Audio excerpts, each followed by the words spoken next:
बार फिर से national Herald case चर्चा में है। चर्चा की वजह है प्रवर्तन निदेशालय का कांग्रेस नेता सोनिया गांधी और राहुल गांधी को भेजा गया समन। इस समन में उन्हें ईडी के सामने पेश होने को कहा गया है। चूंकि सोनिया गांधी कोविड से जूझ रही है और अस्पताल में वो भर्ती है, इसलिए राहुल गांधी की पेशी को कांग्रेस ने शक्ति प्रदर्शन का रूप दिया है। नेशनल हेराल्ड केस में राहुल गांधी की पेशी होने पर कांग्रेस ने केंद्र पर आरोप लगाया है। कांग्रेस नेताओं का कहना है कि पार्टी के वरिष्ठ नेताओं को मोदी सरकार परेशान कर रही है, लेकिन हम झुकेंगे नहीं। ऐसे में बड़ा सवाल है कि आखिर नेशनल हेराल्ड केस क्या है, इसमें कांग्रेस के दिग्गज नेताओं के नाम कैसे आए और अब तक इस मामले में क्या कुछ हुआ है। यह पूरा मामला नेशनल हेराल्ड नाम के अखबार से जुड़ा है, जो आजादी से पहले का अखबार रहा है।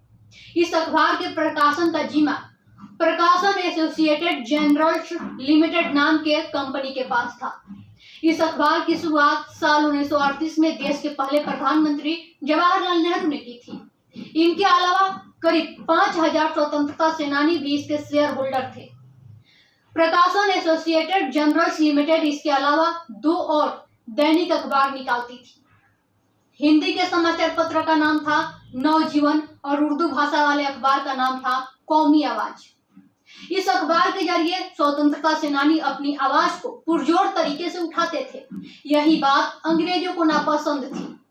इस तरह धीरे धीरे यह अखबार स्वतंत्रता सेनानियों का मुखपत्र बनता गया।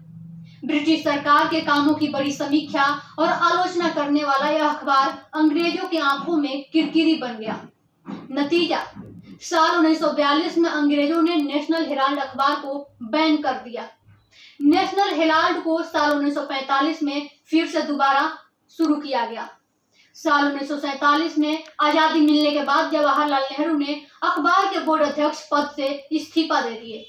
इसके बाद अखबार लगातार प्रकाशित किया गया और कांग्रेस के नीतियों को जनता तक पहुंचाने का जरिया बन गया। साल 1962 से 63 में दिल्ली मथुरा रोड के 5A बहादुर शाह जफर मार्ग पर एसोसिएटेड जर्नल्स लिमिटेड को 0.3365 एकड़ जमीन आवंटित की गई। जमीन आवंटित करते हुए यह शर्त रखी गई कि इस भूमि पर बनने वाली बिल्डिंग का निर्माण किसी और काम के लिए नहीं होगा। साल 2008 में कांग्रेस के यूपीए सरकार सत्ता में थी, तब एक बार फिर इस अखबार का प्रकाशन बंद किया गया। वजह बताई गई कि कंपनी घाटे में है, इसलिए यह फैसला लिया गया है। साल 2011 में घाटे में चल रही इस कंपनी की होल्डिंग यंग इंडिया लिमिटेड को ट्रांसफर कर दिया गया। यंग इंडिया लिमिटेड के एंट्री। यंग इंडिया लिमिटेड एक कंपनी है, इसकी शुरुआत साल 2010 में हुई। राहुल गांधी तब समय कांग्रेस महासचिव थे और वह इस कंपनी के डायरेक्टर भी बने थे। इसके सबसे ज्यादा 38% शेयर राहुल गांधी और सोनिया गांधी के नाम थे। अन्य 24% शेयर होल्डर में कांग्रेस का नेता शामिल थे।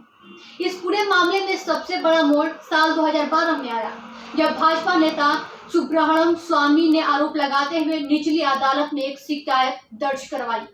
उन्होंने कहा, यंग इंडिया लिमिटेड द्वारा एसोसिएटेड जर्नल्स लिमिटेड के अधिग्रहण में धोखाधड़ी और विश्वासघात किया गया। इस धोखाधड़ी में कांग्रेस के कुछ नेता शामिल थे, इसलिए पूरे मामले में सोनिया और राहुल का नाम आगे आ गया। इस पूरे मामले में मनी लॉन्ड्रिंग हुई या नहीं, इसकी जांच करने के लिए इस पूरे मामले में साल 2014 में ईडी की एंट्री हुई। जून साल 2014 में अदालत ने सोनिया और राहुल को आरोपी के रूप में समन किया। वहीं सितंबर 2015 में ईडी ने इस केस की जांच शुरू की। वहीं अब जून 2022 में भी ईडी ने सोनिया और राहुल को हाजिर होने का नोटिस पर नोटिस भेज रहा है। ब्यूरो रिपोर्ट, भोजपुरिया बिहार।